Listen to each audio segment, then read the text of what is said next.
आज मैं आपको सुना रही हूँ प्रसिद्ध हिंदी लेखिका सूर्यबाला की लिखी हुई कहानी माय नेम इज ताता। तोतली ताता असल में सुजाता है। ताता तो उसने खुद अपने आप को तुतलाए बोलों में प्रचारित करके रखा है। हुआ यह कि 1.25 साल की होने के साथ ही स्कूल में उसके दाखिले को लेकर दौड़ भाग करती नीना उसे उठाते बैठाते, बाल काटते, जूते पहनाते लगातार इंटरव्यू के लिए रटाती रहती थी। जब मैडम पूछेंगी what is your name child, तो क्या कहेगी मेरी बेबी? ताता टप टप 2 तोतले ताप की जामुन से टपक पड़ते। माय नेम इज ताता। थकान से निढाल नीना भरपूर राहत से भर जाती। एक बार ताता को शहर के बेस्ट प्रेप में एडमिशन मिल जाता तो वह अपने ऑफिस की मोना दीवान और सपना मजूमदार को दिखा देती कि एक हारी हुई पारी को जीत में बदल देना उसे भी आता है। लेकिन इंटरव्यू वाले दिन ऐन वक्त पर ताता को न जाने क्या हो गया। पहले तो वो सोती ही रही, फिर जगी तो अचानक चिड़चिड़ी हो उठी। नीना ने उसका मूड ठीक करने के लिए उसे चॉकलेट, पेप्सी सब ला कर दिए, लेकिन इंटरव्यू वाली मैडम के सामने उसने गर्दन जो लटकाई सो लटकाई। चेहरा मनहूस घोंगे सा सिकोड़ा। मजाल है जो नीना या स्कूल वाली मैडम ताता की गर्दन और चेहरा रत्ती भर भी दाएं बाएं या ऊपर नीचे हिला डुला सके। नीना बेचैन हो पसीने हो उठी। कितनी बार दुलराया फुसलाया, बोलो बेबी, बोलो ना, बताओ मैडम को व्हाट इज योर नेम। लेकिन ताता टस से मस न हुई। अपना नाम बताना तो दूर, पूछे गए किसी भी सवाल का जवाब ही नहीं दिया। मैडम ने 2-4 खिलौने डॉल्स दिखाई। क्या ताता के पास डॉल है? लेकिन ताता का लटका चेहरा सुन्न सपाट, जैसे वह न कुछ सुन पा रही हो न समझ पा रही हो, पूरी तरह प्रतिक्रिया विहीन। चेहरे पर छाई खिसियाहट, परेशानी और खींच छुपाती नीना ने मैडम को समझाने की कोशिश की, लेकिन जैसे उम्मीद थी मैडम ने बड़े तरीके से मुस्कुराकर कहीं और ट्राई करने का मशवरा दे ही दिया। नीना जैसे तमाचा खाकर लौटी, ताता को धप्प से सोफे पर डाला और रुआसी होकर फट पड़ी शौनक के सामने। ऐसी मनहूस कद्दू सी सूरत बनाए बैठी रही पूरे 1.25 घंटे, जैसे कसम खाई हो एक भी शब्द न बोलने की। एडमिशन क्या खाक होता? शौनक हैरान, क्या कहती हो? घर में तो चीख चीख कर बात बेबात माय नेम इज ताता की बकबक से जीना दुश्वार किए रहती थी। सुनते सुनते कान पक जाते। कितनी बार चुप कराना पड़ता। शट अप, सुन लिया, योर नेम इज ताता। ओके, चलो अब जाकर अपना नया वाला एरोप्लेन चलाओ, नहीं तो ब्लॉग्स बनाओ, मुझे काम करने दो, आउट। लेकिन ताता पर तो जैसे तोता रटंत का भूत सवार होता। विशेषकर शौनक के ऑफिस से लौटने पर दिन भर का रटा रटाया 20 बार दोहराती। यहाँ तक कि एक दिन ऑफिस से भन्नाए हुए शौनक का रोकते न रोकते भरपूर चाटा पड़ ही गया ताता के गाल पर। दर्द से बिलबिलाई ताता जोर से रो पड़ी, लेकिन हिलक हिलक के सिसकारी भरती वह ज्यादा हकबकी हैरान इसीलिए थी कि जो कुछ उससे दिन भर रटाया जाता, बार बार सुनाने को कहा जाता, सुनकर खुश होते उसे ही जब, लेकिन पापा को खुश करने के लिए बार बार सुनाना चाहा तो उसे चाटा मारकर अपमानित क्यों किया गया। उस दिन शौनक बाद में पछताया भी। फिर ताता को बाजार से ले जाकर एक बड़ी सी चॉकलेट और नई डॉल खरीद कर लाया था। खरीद कर हल्का हो गया था, पछतावा काई सा खुरच छट गया था। लेकिन इस वक्त नीना को दयनीय रुआसी शक्ल देखकर वह वापस गुस्से में बौखला उठा। देना था तो वहीं जोर से चाटा। बोल, आपसे फूट जाते। मैंने पहले भी 1000 बार कहा है ना, अब भुग तो अपना किया। मैं होता ना तो क्या कर लेते तुम, जरा सुनू तो। शौनक की सहानुभूति प्रदर्शन की तर्ज पर शेखी बघारने वाला लहजा नीना को तमतमा गया। शादी के बाद से अब तक अपना किया ही क्या? भुगती तो रही हूँ, वहां चाटा जड़ देने से एडमिशन हो जाता क्या? उल्टे तमाशा जरूर खड़ा हो जाता। हर बात में मैं होता तो। अरे मैं पूछती हूँ, क्यों नहीं होते? क्यों नहीं हुआ करते ऐसे मौके पर तुम? मुझे सब मालूम है, हमेशा ऐसे मौके पर ऑफिस की इमरजेंसी मीटिंग, वर्कशॉप आदि के नाम पर झूठ सच बोलकर अपना पिंड छुड़ाकर मुझे आगे कर देते हो, जिससे बाद में जरा भी ऊंचा नीचा हो तो तुम अकड़ कर अपना सुरक्षित वाक्य बोल सको। मैं होता तो। अब मुझे समझ में आया ताता में ये आदत आई कहाँ से। ऐन मौके पर ठीक अपने पिता की तरह भी मौका ताक कर दबोचती है। देखो अब अपनी असफलता की तिलमिलाहट खामोखा दूसरे पर उतारने की कोशिश तो तुम मत करो। शौनक का स्वर कड़ा हो गया। नीना दुगने वेग से चीखी, हम दोनों की जिंदगी में सिर्फ एक फेल्योर की थिंगलियां और तुम्हारे अचीवमेंट के सितारे टाकते जाना तुम्हारी हमेशा की खूबी रही है, साजिश भी दूसरों के सामने। Neena please shut up. Neena भी दांत पीसकर चीखी, यू शट अप। यहाँ तक कि शौनक का उठा हुआ हाथ नीना ने दांत पीसते हुए बीच में ही रोक कर मरोड़ दिया और अचानक दोनों की दृष्टि दूर खड़ी सहम कर पीली पड़ती ताता पर गई। No child no. नीना लपकी। आया। शौनक दहाड़ा, बेबी को लेकर जाओ। आया, जिसका पूरा ध्यान अभी तक शौनक और नीना द्वारा दी जाने वाली अंग्रेजी की गालियों पर था और जो बड़े मनोयोग से रस ले लेकर यह नाटक देख रही थी, अचानक चौंकी और झपाटे से ताता को पुचकारते हुए अंदर चली गई। शौनक आपे में लौटा। सोफे पर सिसकियों का ढेर बनी नीना से मुखातिब हुआ, सॉरी, जानती तो हो ऑफिस में आजकल कितना टेंशन है। दरअसल मैं भी घर तभी लौटा था और मैं तो ऑफिस पिकनिक मनाने के लिए जाती हूँ। तुम्हें मालूम है मनचंद आजकल जानबूझकर मुझे सुनाते हुए मोना दीवान की डिजाइनों की ज्यादा तारीफ करते हैं। इधर ली गई छुट्टियों की वजह से मुझे शगल के लिए ऑफिस आने वाले डिजाइनर समझते हैं। ऊपर से हर रोज आया की धमकियां, ताता का एडमिशन, मोना दीवान का टेंशन, उधर ऑफिस, इधर तुम, घर, आया, ताता, फोन, बिजली, गैस, लाइसेंस, कनेक्शन, फंगस, कॉकरोच। और कहते कहते नीना की पीठ पर हिचकी का जोरदार हिचकोला उठा। हिचकोला सही मौके पर आया था। शौनक पूरी तरह पिघल गया, वरना सिसकी फूटने में 1 मिनट की भी देर हुई होती तो नीना की फेक ईंटों के जवाब में दर्जनों पत्थर इधर भी तैयार थे। क्योंकि ताता को एडमिशन के लिए ट्रेनिंग देने को का छोड़ बाकी सारे तो काम 50-50 के अनुबंध पर ही चल रहे थे। अंदर ही अंदर शौनक अब भी यही सोच रहा था, किसी तरह नीना के गुस्से की यह बला टाली जाए, किसी भी शर्त पर। खैर वैसे भी पिछले पूरे 6 महीने से नीना ताता को दाखिले के लिए जी जान से तैयार करा रही थी, इसमें जरा भी शक नहीं है। शौनक थोड़ा और नरम पड़ा। चलो तुम्हें लिज में पिज्जा खिला कर लाता हूँ, मेरा भी लंच आज बहुत बोर था। नीना कोहनी टिकाए बैठी रही। वह अब भी हताशा से उबर नहीं रही थी। मुझे विश्वास ही नहीं हो रहा, जैसे बार बार यही लग रहा है काश इस वाले स्कूल में एडमिशन हो गया होता। जरा सी भी बोल गई होती, क्योंकि प्रिंसिपल तो मुझसे बहुत इम्प्रेस थी।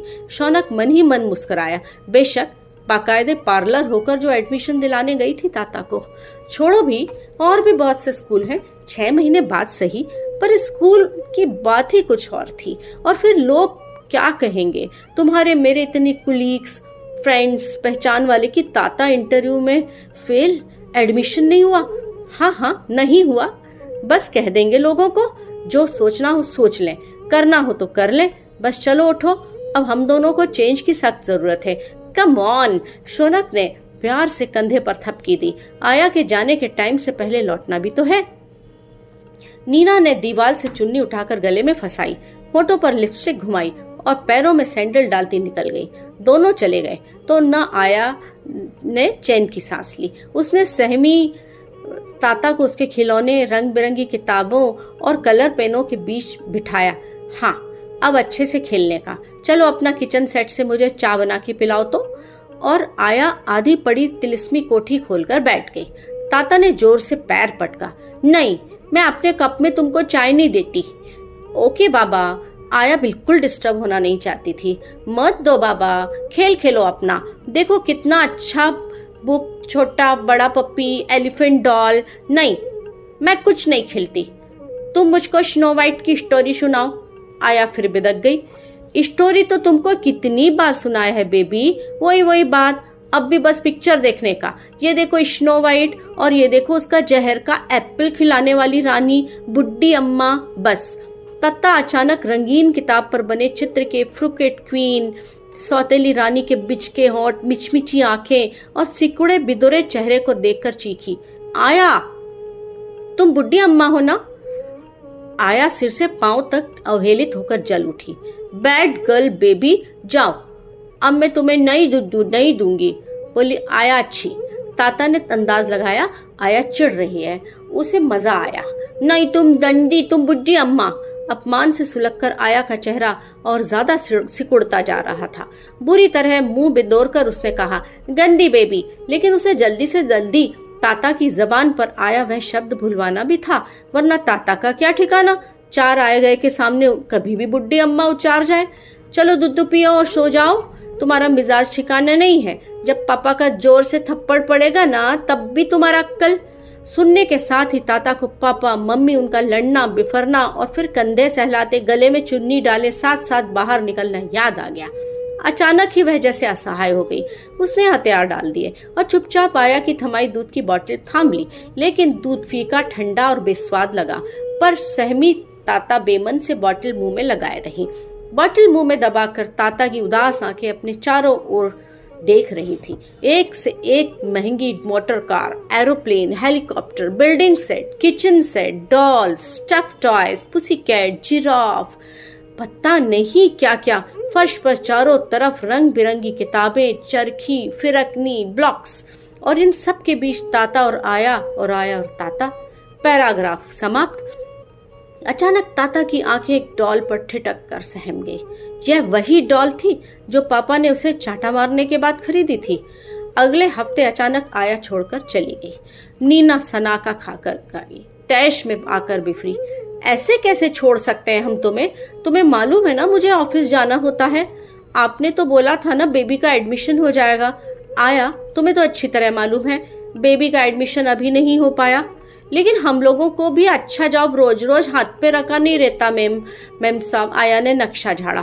तो तुम अभी छोड़ना चाहती हो? नीना दंदनाती हुई अंदर गई और पगार के नोट उसके सामने पटक कर चीखी, ओके गेट लॉस्ट। आया भुनभुनाती हुई सलाम मारती निकल गई। ताता ने पूरा दम लगाकर गेट आउट, फिर सहमी सी सोफे पर निढाल ढिलकती मम्मी को देखकर बुदबुदाई। आया बुड्ढी अम्मा डंडी। आया वह मम्मी की मदद करना चाहती थी, पर कैसे करे, कुछ न सूझा तो वह सोफे पर निढाल पड़ी नीना से चिपक गई। नन्हे नन्हे लटपटे बाल गालों पर झूल आए। नीना चौंकी। वह बेतहाशा ताता को चूमने लगी। आज बहुत दिनों बाद मम्मी ने उसे इतना प्यार किया था। ताता यह भी धुंधला सा समझ रही थी कि मम्मी कहीं उसे न लेकर परेशान है, लेकिन ताता आखिर मदद कैसे करेगी? उसकी भोली आंखें जैसे नीना से पूछ रही थी, मेरी गलती क्या है? हाँ, गलती कहीं नहीं थी, किसी भी तरह नहीं थी। नींव तो बहुत सोच समझ कर रखी थी शौनक और नीना ने। अपने वैवाहिक जीवन की एक एक नीट नाप जोक कर पूरी होशियारी से दोनों के पढ़े लिखे, नौकरी पेशा, समझदार। शादी का मतलब है किसी का किसी पर दबाव या एहसान बिल्कुल नहीं। इसीलिए शुरुआत से सारे हिसाब किताब बराबर, अपने अपने शौक, कैरियर और कामों का विभाजन, पैसों की व्यवस्था, सब अपने तरीके से। एक दूसरे की सीमा में हस्तक्षेप बिल्कुल नहीं। इस सूझबूझ पर दोनों ने अंदर अंदर अपनी अपनी पीठ ठोकी थी।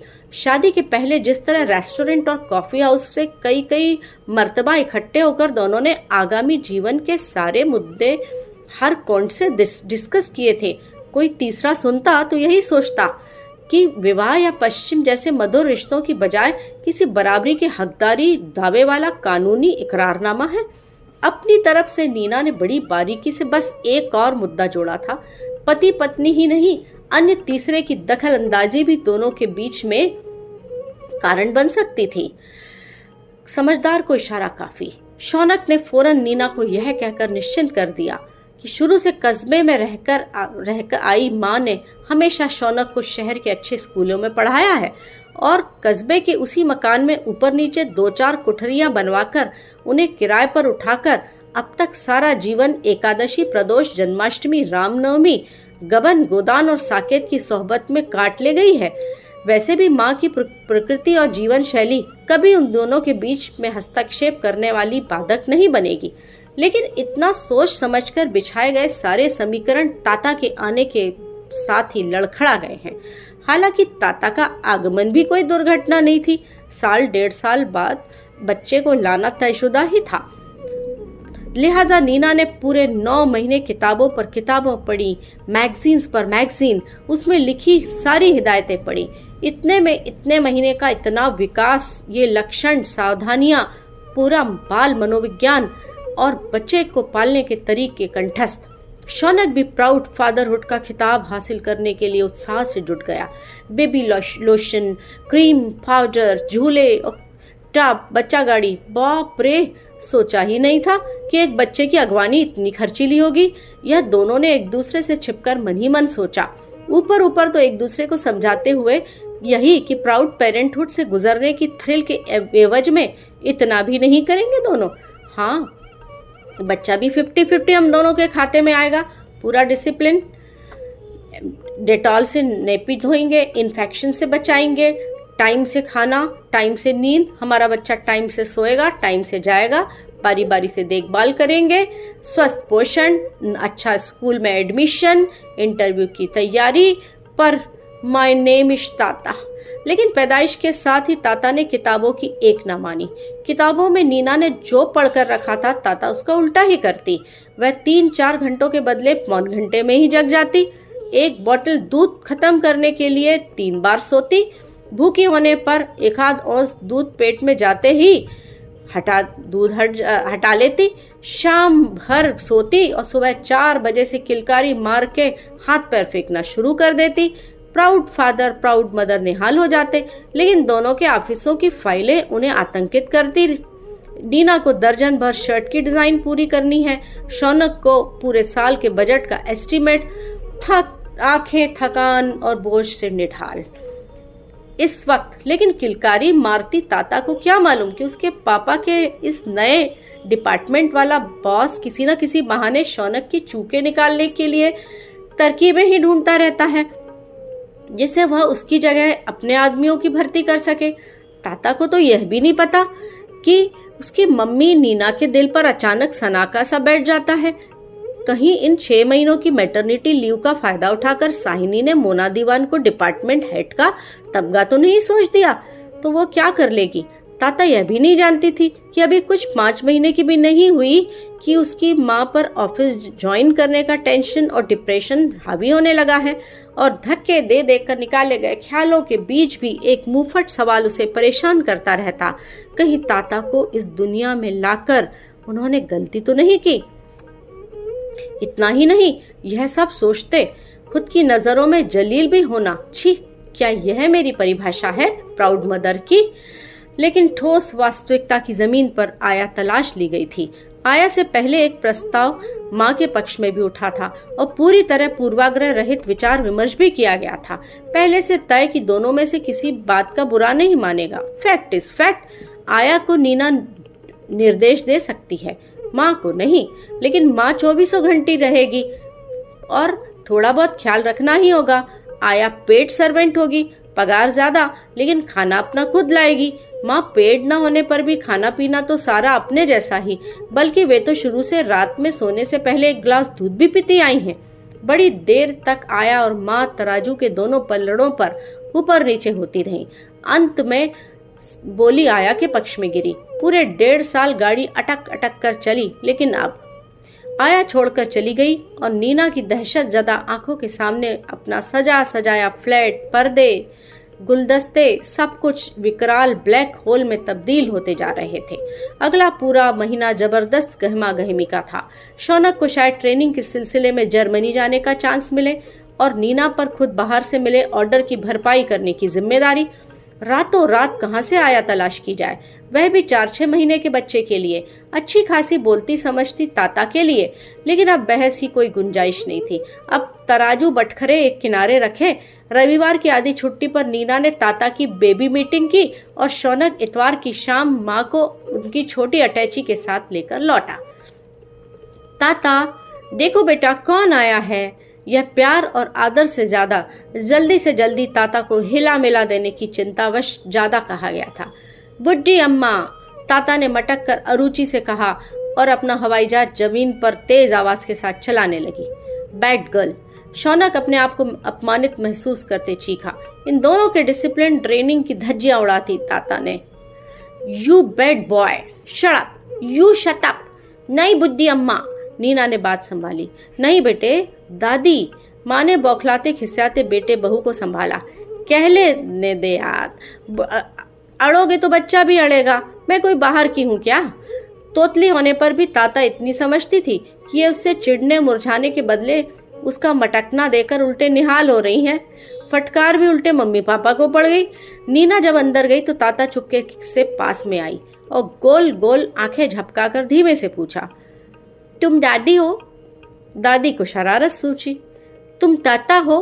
ताता चौंकी, फिर इटलाकर तुतलाई। माय नेम इज ताता। दादी बोली, माय नेम इज दादी, ताता की दादी।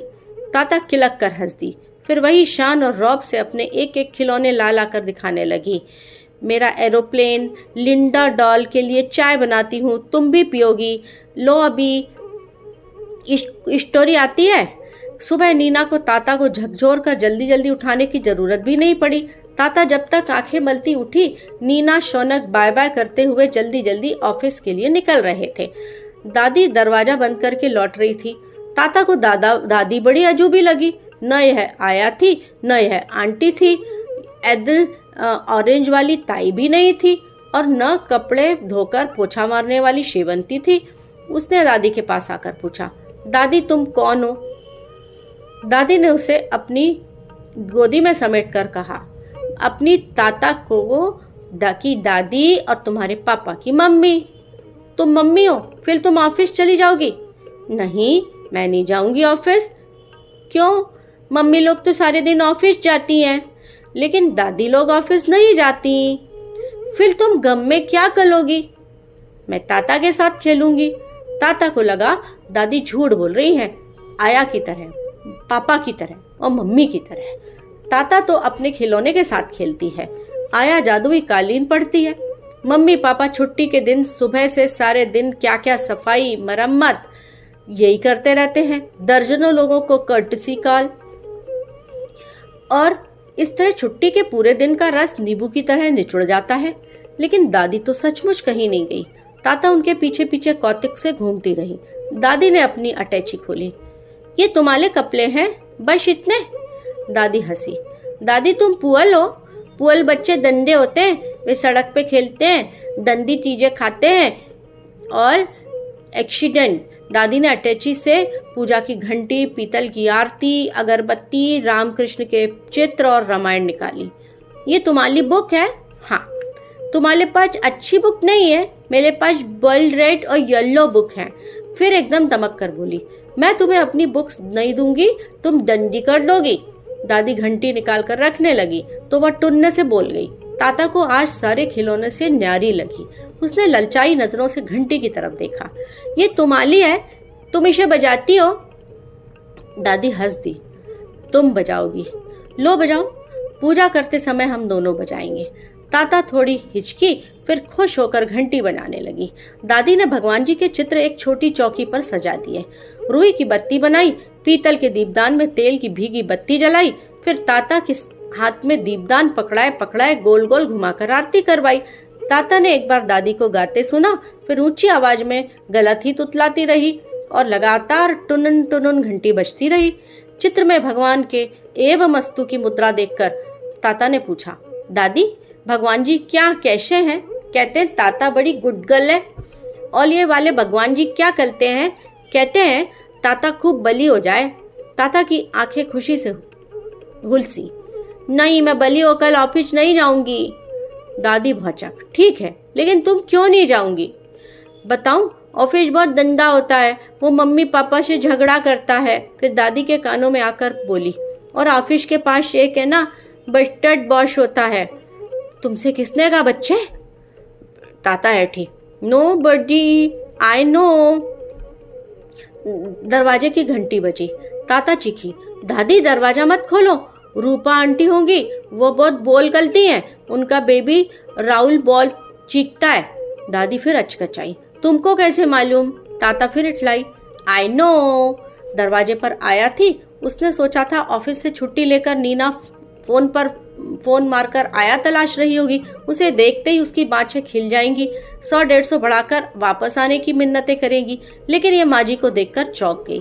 अंदर जाना चाहा ताता बेबी को संभालने के वास्ते आई होगी। क्यों माँ जी? फिर भी अपना ठिकाना छोड़कर कितना दिन रह पाओगी? जब तक ताता चाहेगी। आया चौंक गई। ताता भी? दादी तो सचमुच ताता के साथ ही रहती है, खेलती भी है। और एक भरोसा सा उभरता गया। आया चली गई तो दादी ने दरवाजा बंद करके पूछा, अब ताता का दूध पीने का टाइम हुआ है। मैं टाइम से दूध नहीं पीऊंगी। तुम बुड्ढा बाबा को बुलाओगी ना? नहीं। नहीं तो ये बुड्ढा बाबा कौन है? आया बुलाती थी। आया डंडी बैड गर्ल। दादी अब आया आए ना तो तुम कहना get out, get out, get lost. नहीं, गेट आउट किसी को नहीं कहते, बुरी बात है। कहते हैं, मैं पापा को भी कहती हूँ। ताता उत्तेजित होकर बोली, अब नहीं कहना। क्यों कहती हो? क्योंकि पापा कहते हैं। बताऊं कैसे? जब खूब गुस्सा होके, ताता गेट आउट। अच्छा, मैं पापा को मना कर दूंगी कि ताता को ऐसे नहीं कहते। ताता खुश हो गई थी। अपने सारे ब्लॉक्स लाकर बोली, दादी मैं तुम्हारे लिए घर बनाती हूँ। क्यों? हमारे पास घर है ना। ये तो हमारा घर है तुम्हारे लिए। दादी न जाने क्या सोचकर कहा, अच्छा ठीक है बना दो, लेकिन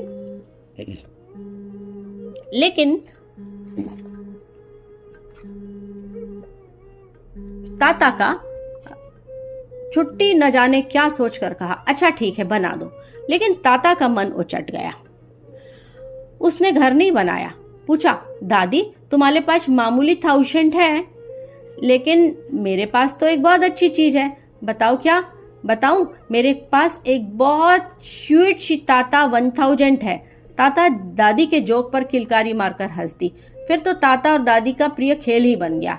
रोज दिन में कभी भी दादी एक तरह आंख बंद करके बैठ जाती, फिर हाथ थोड़ी दूर पर पूरे सस्पेंस से खड़ी ताता हवा के झोंके से आकर दादी की गोद में बैठकर खुशी से चीखकर जवाब देती, ताता। एक बार शाम को कस्बे से गिरधारी आया। बताया कि आंधी तूफान और घनघोर बरसात से पूरब वाली कोठरी की आधी छत उगड़ गई है।